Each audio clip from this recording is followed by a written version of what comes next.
Hello, my name is Marcus. I'm the compiler of a collection of therapy quotes entitled Psychoanalytic Self-Awareness Quotes. This is TQ 263 to 265. Therapy quote number 263. At the beginning of life, the newborn requires an environment that adapts to them. If the environment fails to adapt, it is experienced as an intrusion or impingement to which the infant must react. This impingement disturbs the development of the new individual and produces a split between psyche and soma. This split results in either an overemphasis on intellect or feelings. Splitting of the object world occurs because of the infant's immature ego and their inability to tolerate excessive frustration. The infant, quote, accommodates by splitting the object world into, quote, good and, quote, bad, so that aggression, anger will not destroy what is good and loved. Splitting is thought to begin as a normal inability of the immature ego to integrate good and bad, but by 3 to 4 months following symbiosis, it is considered to become a defense mechanism. In theory, splitting gradually disappears during the 3rd year. When splitting of the object world is excessive and the person is unable to unify the good and the bad object into a single image, the person cannot love. When angry, he or she is incapable of holding on to the loving feelings. The stage of object constancy hasn't been reached. Often he or she falls in and out of love and feels disappointed and betrayed by the lover. So this quote adds on to all of the previous quotes on splitting. So here again, there's reference to the idea that the defense mechanism of splitting is meant to be an existential hearsay. It's supposed to be resolved by the age of 3. By the age of 3, when there's a secure attachment style, there's the image of the other is whole. It's called whole object relations. But from birth to 3, it's okay if it's split, because the child's mind cannot handle the idea of the mother being sometimes unavailable and sometimes loving. So the child temporarily creates 2 images of his mother, and they're split. But if the negative memories outweigh the positive memories, then it persists beyond 3 months. And that's the insecure attachment style. And then when they grow up, the love is transference love. It's not the genuine love, mutual love, because you need whole object relations for mutual love. If the splitting is still there, if the child didn't get a chance to create whole object relations because the negative feelings outweighed the positive feelings and the split's still there, then when they grow up, when they love someone, it's very romantic, very intense, because they're recreating that need for symbiosis. It's the repetition compulsion. They're recreating that unmet need. They're trying to master the trauma of not getting the secure attachment style. So they want to get this secure attachment style. So there's great excitement about it. It's very romantic. There's the illusion, there's the fusion is there, the romantic phase. But it's repetition compulsion gone awry, right? Nobody can redo their primary relationship with their mother with another adult in future life. But the person tries nonetheless. There's a play that's entitled, I love you, you're perfect, now change. It kind of relates to this. So there's that transference love. You're perfect, you're just what I want, now change. I have to, don't be like, in other words, offer me the secure attachment style that I never got. So now they're in this battle. That leads to the conflict habituated relationship or the hostile dependent relationship. This is the dysfunctional relating. Right? That's the transference love. So when he says here that they don't love, he means the genuine love. The genuine love comes from whole object relations. So to get to whole object relations, we need to heal the splits. Right? TQ 264.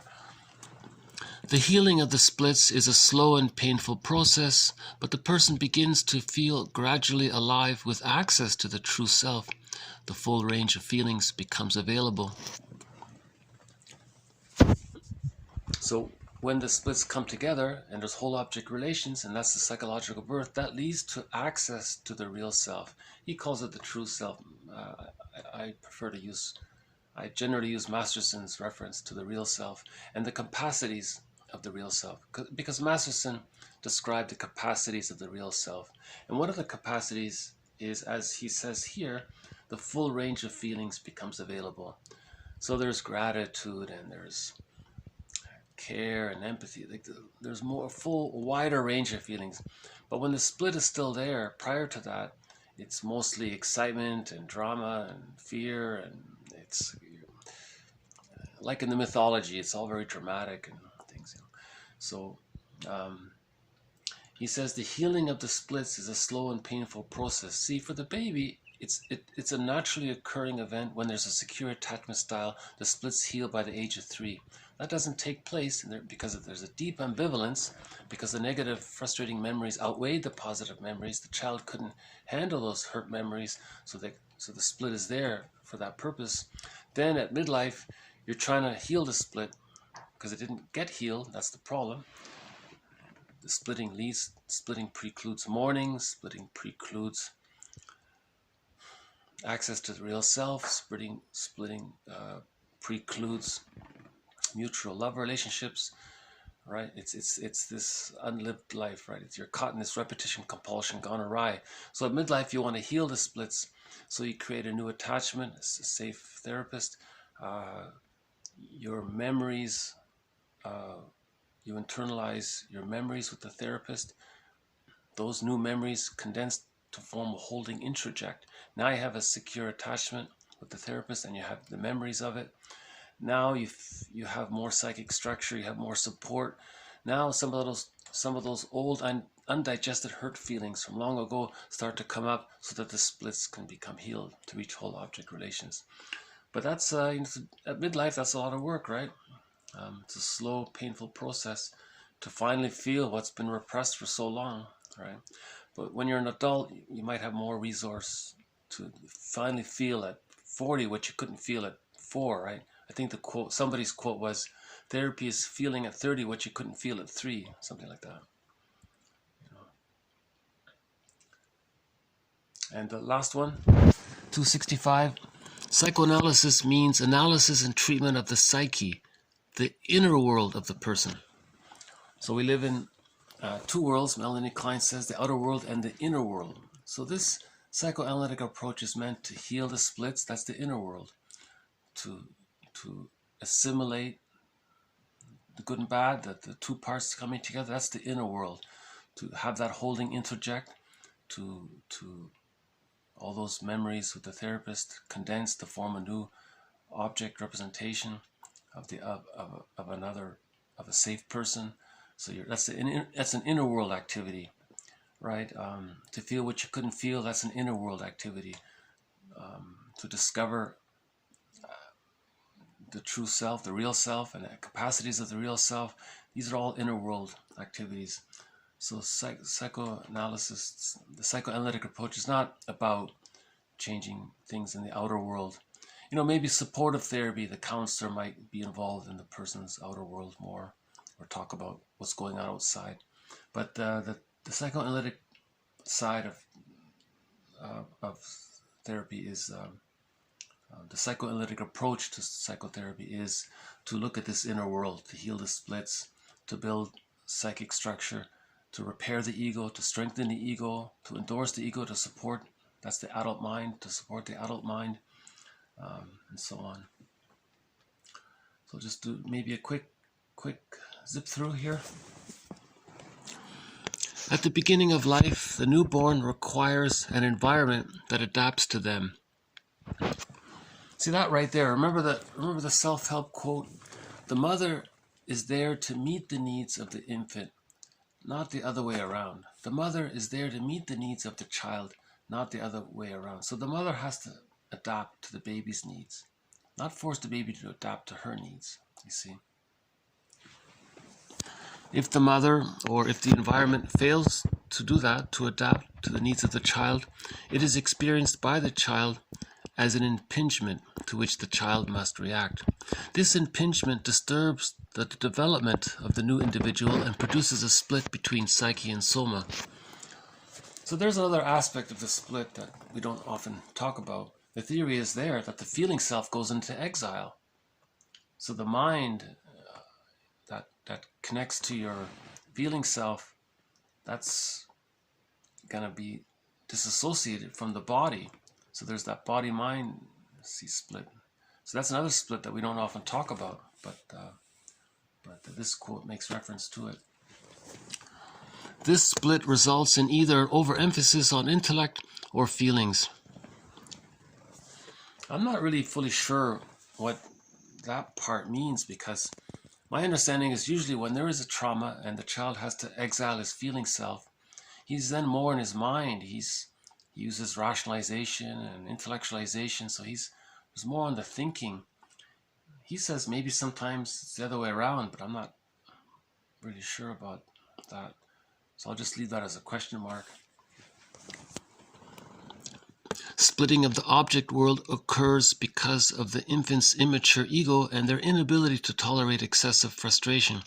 The infant accommodates, quote, accommodates by splitting the object world, okay, that's the other, the mother, right, into, quote, good, that's satisfying, loving, and, quote, bad, that's the withdrawing, rejecting, right?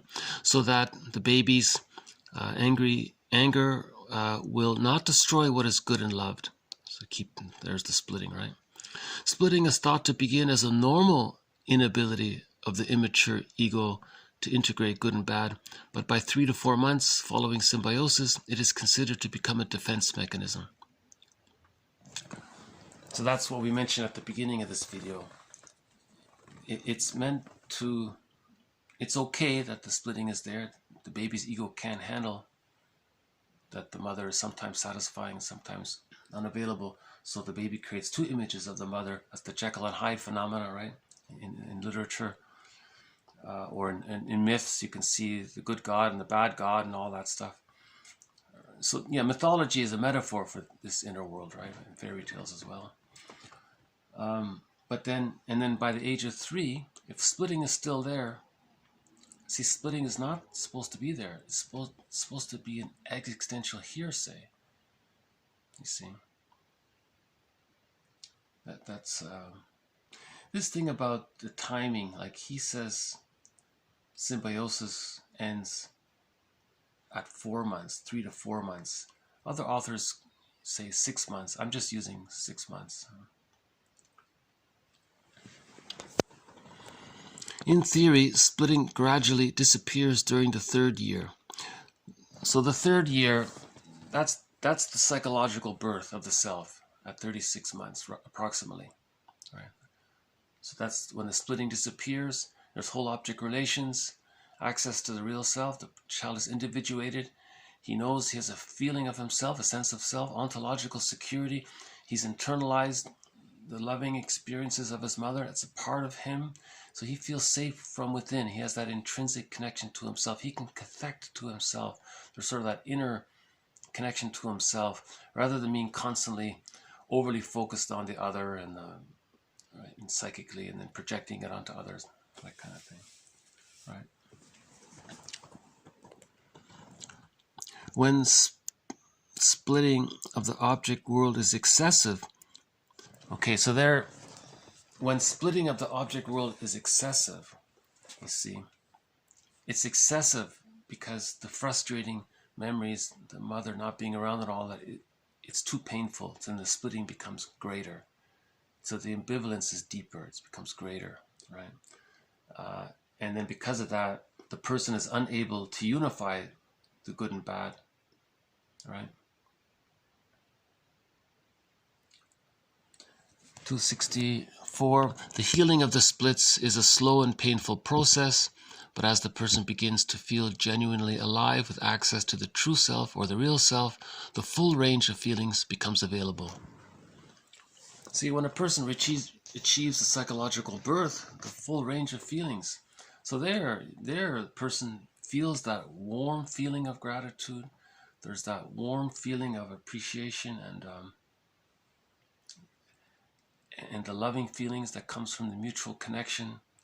You're not caught in this high drama of repeating the childhood past with another person, trying to undo what was done or trying to correct like that plays, like the title of that play, I love you, you're perfect, now change. You're not caught in that. And the last one was psychoanalysis means looking at the inner world, right? So there's the emphasis on the inner world. And again, as the child says, fairy tales and myths are true on the inside, not on the outside. So the fairy tales and myths describe the truth, the inner truth, what's going on the inside, not on the outside. So when we talk about myths and fairy tales, we're talking about this inner world as a metaphor for the inner world, as a way for talking about it. See, object relations theory tries to add some jargon to describe this inner world. So the unconscious ego would be the protagonist, the rejecting part mother would be the witch or the frightening animal, and she has a mind of her own, so maybe she has little helpers and flying monkeys, right, in the Wizard of Oz, and or the inner representation of the mother as being loving and satisfying, that's the fairy godmother, and she has a mind of her own, so those are her helpers, the dwarves and all that, and you have defense mechanisms within, so there could be characters showing the defense mechanisms. One defense mechanism is to keep the split apart. So there could be a character that keeps them apart or something, Anyways, the whole inner world is directed by Baba Yaga. She's the director. Robert Bly explains that, yes, she takes on many roles, but her ultimate goal is to help heal the psyche. So Baba Yaga is actually, in the end, trying to heal the inner world. Unhappiness is a malady of the personal synthesis. So Baba Yaga is trying to help you synthesize. So this drama, it is frightening and scary, stories with Baba Yaga in it, but it's that quote from Heraclitus, the soul is its own source of unfolding. So this is part of that unfolding process. So Baba Yaga is kind of a character representing this process or something like that. Yeah. Okay, so this has been more on the topic of splitting. As mentioned before, this is one of the most difficult threads. Splitting, projective identification, unconscious guilt, and birth trauma. I think maybe those are the 4 toughest threads that are in this series. But as we go along, I think they're becoming more, it's becoming more clear as we go along. Hopefully by the end it'll become much more clear. But I feel like that progress has been made on splitting and projective identification. There needs to be more work on birth trauma and unconscious guilt. And I think a new thread will begin in the future on the narcissistic pattern. A little bit's been mentioned already. That's another thread that's going to be difficult. So we've got a few threads in this series. I think they all contribute and help to understand the inner world. And remember, the knowledge, our understanding, helps build the adult mind, and then the inner child feels safe enough to bring up some of its feelings, and then ourselves in connection to our adult mind can help digest the undigested hurt, so we can do some of our own healing to some degree, so the knowledge is helpful that way. All right. Okay, so I'll just leave it here. So thank you very much. This has been TQ 263 to 265. More to follow. Thank you. Bye for now.